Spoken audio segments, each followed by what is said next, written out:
안녕하세요. 김유갑의 경제부동산입니다. 구독, 알림 부탁드립니다. 아파트 미치겠습니다. 중개소마다 집주인 거래가 뚝 끊기자 헐값에 막 던지고 있습니다. 모처럼 계약을 성사시켰어도 집값이 계속 내려가자 매수자들이 계약을 포기하는 일도 늘어나고 있습니다. 또한 경쟁률을 뚫고 청약에 당첨이 되었는데 아파트 시세가 급추락하자 계약을 포기하는 사례도 줄을 잇고 있습니다. 도대체 어떻게 해야 할까요? 유료상담은 010-3999-8808 제가 직접 매매 타이밍과 아파트를 추천해 드립니다. 전화 주십시오. 아파트 미치겠습니다. 정말 그럴 것 같아요. 지금 매도자 입장에서는 중개소마다 헐값에 막 던집니다. 왜? 지금 사실상 경쟁이 붙은 것 같아요. 그리고 부동산 하락이 지금 너무 가팔라요. 제가 보기에는 약간 멘붕, 쇼크가 온 것 같은데 그렇게까지 지금 이게 단기간에 막 빠질 상황은 아니거든요. 이게 점진적으로 계단식으로 빠지는데 여기 보세요. 막 추락하죠. 자, 지금 부동산이 왜 그러면 이렇게 심각할까? 6가지로 딱 한번 정리를 해봤어요. 먼저 문제가 있습니다. 워낙 거래가 안 되다 보니까 한 건 딱 거래됐는데 마이너스 30%. 이게 자주 일어나요. 대단지도 그래요, 여러분들. 당연히 나홀로 아파트는 한 건 거래로 막 이렇게 떨어지는데 대단지도 거래가 안 되다가 계속 버텼어요, 그동안에. 왜? 매수자가 안 나타나기도 하고 또는 버티기도 하고. 그러다가 서너 달 만에 또는 6개월 만에 어떤 것들은 2년 만에 딱 하나 거래됐는데 그냥 반토막이 나기도 하고. 지금 한 건 거래로 30% 떨어지는 사례가 속출하고 있어요. 사실상 20% 이상, 지금 전국 모든 곳이 20%는 붕괴됐다고 보시면 돼요. 자, 두 번째, 매수자가 완전 사라졌습니다. 특히 매수를 많이 했던 다주택이라든가 외진이라든가 2030 젊은 분들이라든가 또는 법인이라든가 주로 이런 사람들이 완전히 사라져 버렸어요. 2주택자가 급증하는 바람에 왜 갑자기 2주택자가 급증을 했을까요? 그 까닭은 자, 지금 구축을 가지고 있는데 뭐 분양권을 잡았다든가 또는 뭐 당첨이 됐거나 뭐 여러 가지 상황이 있을 거 아니에요. 하나는 팔아야 할 거 아닙니까? 지금 갖고 있는 집을 팔던 아니면 입주하는 얘를 팔던. 그런데 이게 물려버린 거예요. 안 팔리니까. 기존의 집이 안 팔리다 보니까 2주택으로 지금 물린 상태예요. 물론 일시적 2주택이긴 한데 아무튼 2주택자가 급증. 매수 심리도 최악이에요. 경매, 증여, 이 여건 보세요. 계속 지금 급감하고 있어요. 집값이 떨어지니까 지금 이런 현상이 벌어져요. 미분양은 급증합니다. 3기 신도시, 이제 앞으로 3기 신도시 택지지구 물량폭탄으로 난리가 날 거거든요. 지금은 3기 신도시 사전청약밖에 없고 뭐 그런데 지금 다주택 매물이라든가 법인 매물 또 일반인들 매물이 막 쏟아져 나오면서 또 사는 사람은 없으니까 난리가 나고 있어요. 경제 침체가 장기화될 것으로 지금 예상이 되는 가운데 가장 중요한 게 물가인데 이 물가 때문에 금리는 올라가고 있고 그리고 대출 이자도 올라가고 있고 바로 이게 계속 악몽입니다. 전반적으로 이 6가지가 부동산 심각한 상황을 만들어내고 있어요. 단 한 건 거래로 30%가 폭락하는, 정말 주로 이제 이래요. 상승장에도 여러분들 계속 이렇게 처음에는 막 거래되다가 치고 올라갈 때는 매물이 없어요. 그래서 어쩌다 하나 딱 거래된 걸로 30%가 폭등하거든요. 떨어질 때도 마찬가지인데 지금 그 시점이에요. 자, 빨리만 팔아달라. 4억 낮게 내놔도 안 팔린다. 강남 집값도 지금 무섭게 흔들린다.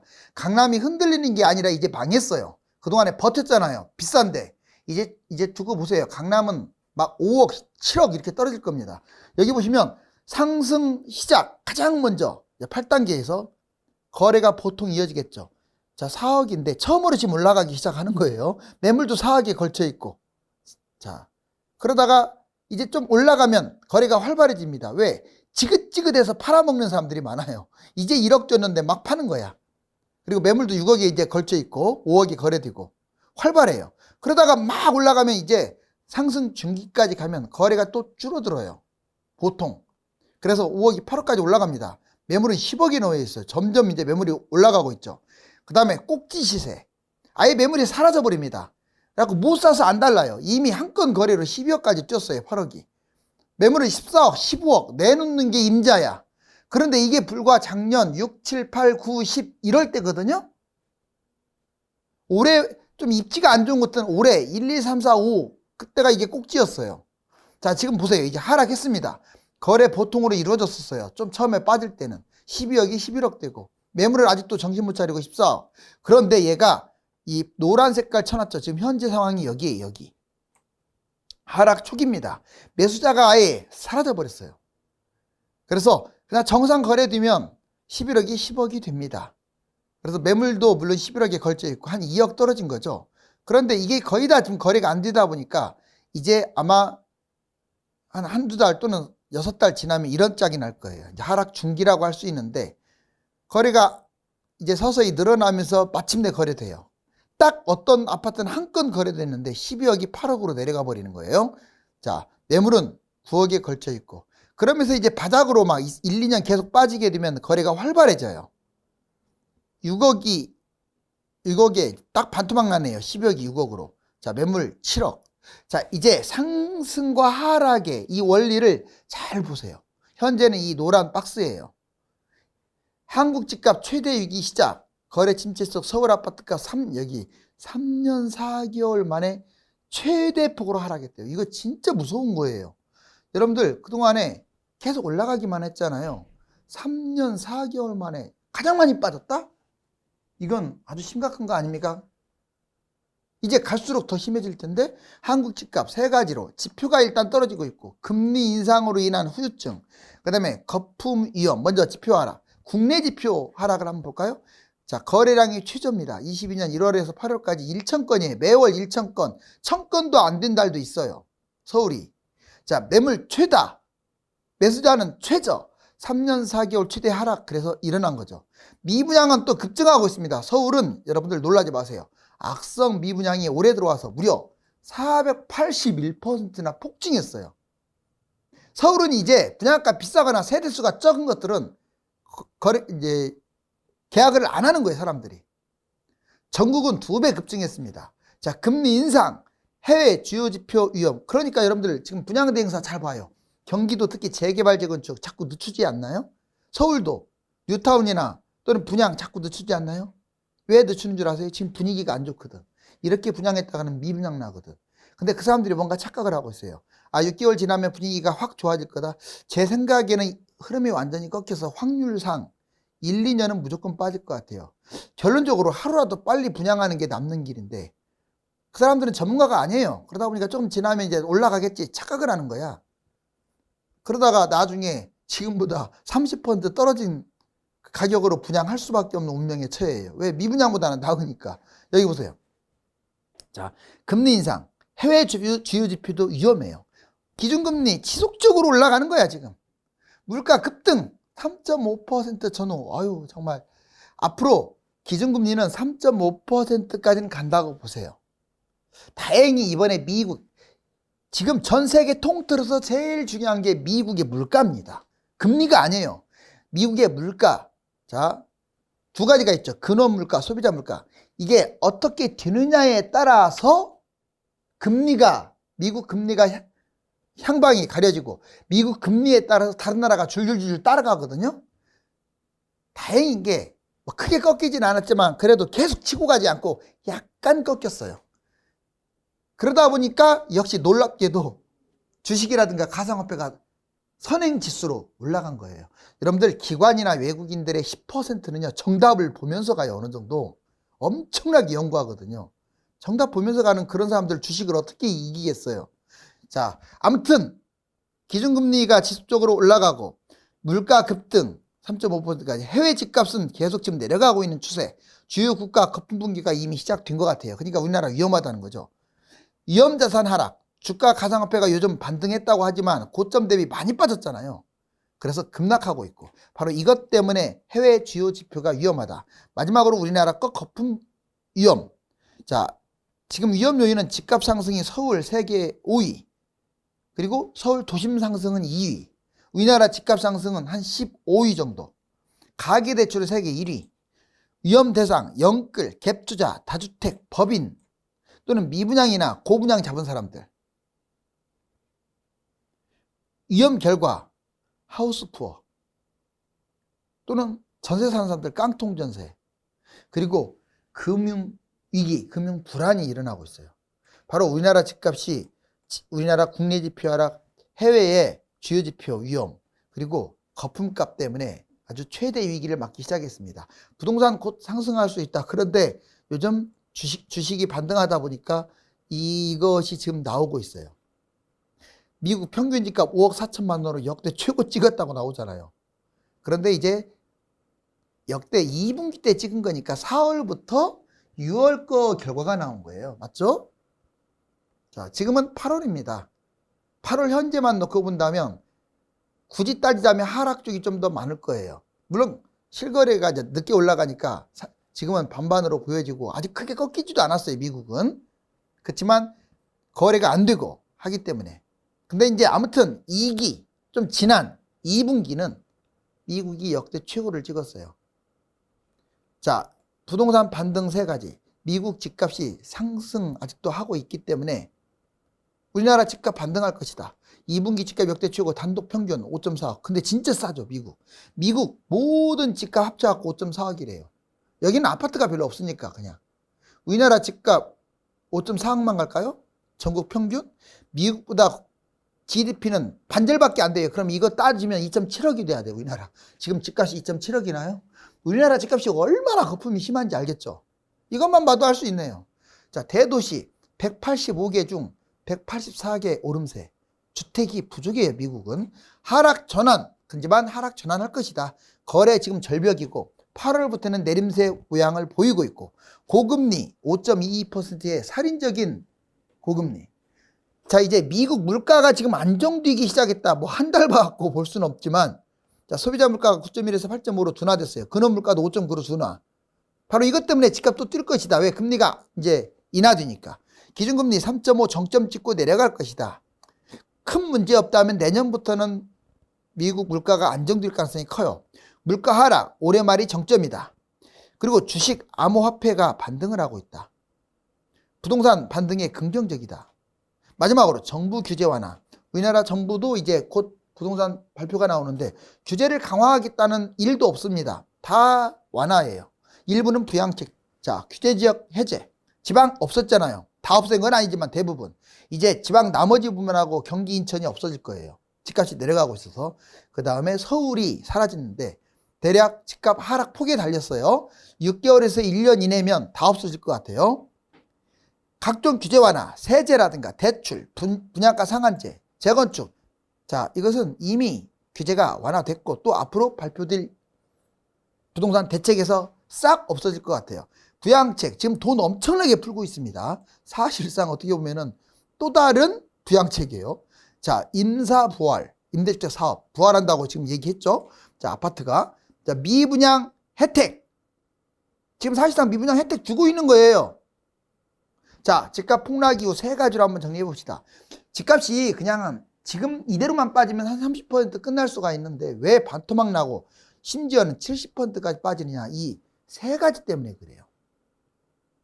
먼저 다주택자들이 집값이 떨어질수록 그 괴로움을 못 이기고 불안한 감을 못 이기고 매물을 토해냅니다.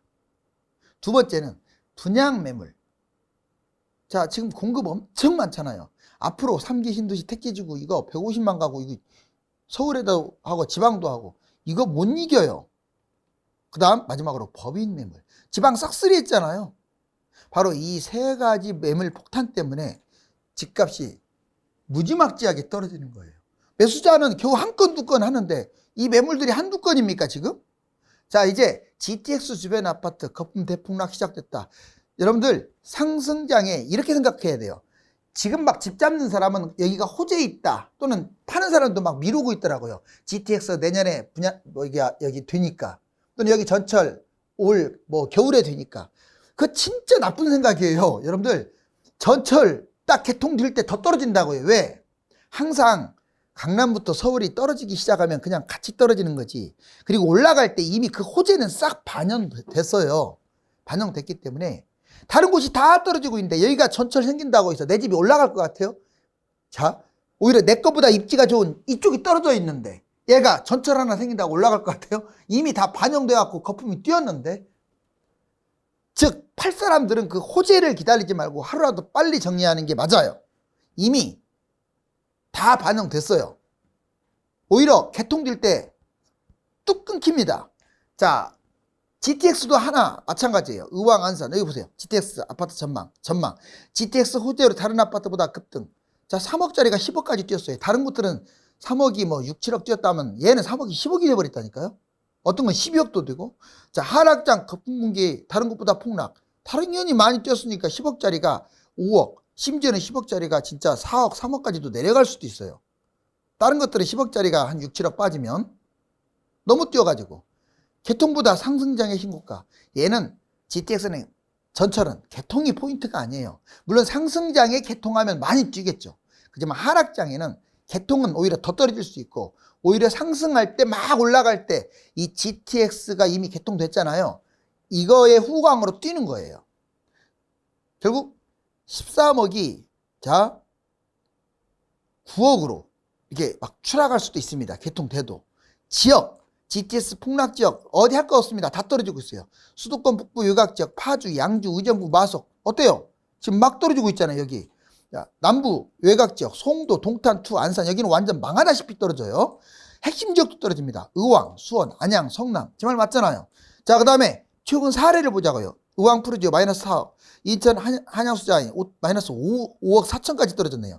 동탄역도 마이너스 4.5억까지 떨어졌어요. GTX 있는데 안산 건건 이변환사장 3억 떨어졌고 안양 인덕원 삼성 3억, 송도 글로벌파크 3억. 전반적으로 뭐 3, 4억이 근데 이것도 3억도 거래가 돼서 3억이죠. 살려고도 안 해 사람들이. 자, 미국 소비자 물가 하락, 한국 주식과 기업 전망치. 여기 보면 소비자 물가가 9.1 찍고 다행히 내려왔어요. 8.5로. 모릅니다. 다음에 이렇게 갈지도. 근데 이미 꺾인 걸로 보고 또 하나 더 중요한 근원 소비자 물가가 이렇게 서서히 하향 곡선을 긋는 걸로 봐서 쭉 빠질 가능성이 커요. 단 변수는 있습니다. 바로 푸틴입니다. 푸틴. 알았어요? 자, 이제 여기 보시면 우리나라 지금 이 코스피 지수 보면 반등을 했네요. 지금 여러분들 한번 보세요. 외국인들 그 네이버 보면 다 나오잖아요. 거의 지금 2주째 외국인들이 사들이고 있어요. 이게 어떤 의미인지 물론 그 사람들 다 믿을 수는 없습니다. 그전에는 계속 팔았잖아요. 여기 보세요. 계속 팔았는데 샀어. 외국인들이. 그래갖고 올라가고 있는 거야 조금. 자, 그 다음에 이거는 긍정적인데 좀 봐야겠어요. 그 다음에 국내 기업들 보세요. 지금 전망치가 다 하락하고 있습니다. 이렇게 내려가고 있잖아요. 지금 꼭지 위에서 다 내려가고 있어요. 조금 아쉽죠? 근데 내려가고 있는데 왜 주가는 반등을 하느냐? 이 선행지수라서 그래요. 자, 글로벌 주가, 주택. 지금 명목상 집값 상승률은 글로벌 지금 엄청나게 뛰었다가 22년 1분기까지만 보면 이제 정체됐죠. 정체. 지금 현재는 사실상 정체가 아니라 이렇게 막 빠지고 있어요. 자, 80% 빠지고 있다고 했잖아요. 그런데 명목상은 그렇고 물가 상승률에 따른다면 지금 막 빠지고 있다고 보시면 돼요. 꺾였어요 이미. 근데 미국은 아직 꼭지입니다. 자, 그 다음에 세계 집값 분기.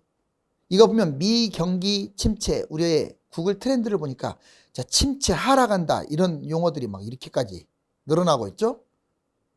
그리고 우리나라 이번 주 보자고요. 자, 경기도 이 파란색 인천 마이너스 0.15 지금 두 자릿수까지 빠졌어요. 마이너스 0.15 진짜 많이 떨어졌죠. 서울 마이너스 0.08 최대고 경기도도 마이너스 0.10. 자, 이번에 충청도 빨간색 보세요. 세종 마이너스 0.18 대전 마이너스 0.09 충청 충북 다 마이너스입니다. 그 다음에 경상도 보실래요? 자, 경북 마이너스 0.04 대구 마이너스 0.16 엄청 빠졌고 울산 아주 망하고 있네요. 0.10 경남 부산도 지금 엄청나게 떨어지고 있어요. 전남 전북만 조금 플러스고 광주 전남 제주도 이제 제로까지 전반적으로 4권역을 봤을 때 다 빠지고 있잖아요. 여기 실질적으로 이거 보면은 서울 보세요. 엄청 급락하고 있지. 이게 0인데 그 다음에 수도권 전국. 자, 집값이 옛날에 노무현 정부 때 3억이었던 것이 71% 뛰어갖고 5.2억. 이명박 정부 때 떨어져갖고 4.8. 박근혜 정부 때 좀 뛰었어요. 5.9. 자, 이때 박근혜 정부 때 5.9 했던 게 문재인 정부 때 12억대로 뛰어버린 거예요. 서울 집값이. 100% 넘게 뛴 거예요. 이건 할 말이 없죠. 자, 그러다가 지금 그나마 여러 가지 요인으로 인해서 윤석열 정부 들어와가지고 지금 좀 내려가고 있습니다. 자, 3050 클럽 뭔 말이냐? 자, 국민소득은 3만 달러 넘고, 그 다음에 인구는 5천만 이상인 나라들, 거기에서도 도시들, 누가 1등이냐? 여기 보세요. 서울. 압도적 1등이에요. 서울. 압도적. 즉 인구도 많아야죠. 그 뭐 인구 뭐 1,000만도 안 되는 내가 뭐 집값 뛰었다고 해서 무슨 의미가 있어요? 그렇죠? 자, 그리고 국민소득도 많아야죠. 못 사는 나라가 무슨 뭐 집값 20%도 뛰었으면 뭐 그 의미가 있습니까? 여기 보시면 선진국들 중에서 압도적이에요. 파리도 21밖에 안 되고, 여기 보면 뭐 런던, 로마, 도쿄, 뉴욕, 베를린 다 밑에 거주하고 있네. 다 있네. 미국에서 많이 뛴 샌프란시스코나 이런 데도 서울을 못 이겨요. 심각한 거 이거. 자, 이제 판이 완전히 뒤바뀌었다. 아파트 상승장에는 매물이 없어서 단 한 건 거래로 30%가 폭등한 사례가 비일비재한데, 지금은 반대로 거래가 단 한 건 이루어졌는데도 시세가 30% 급락한 상황이 발생하고 있습니다. 해당 매물만 보지 마시고 주변 아파트 시세를 함께 검토하셔야 합니다. 감사합니다.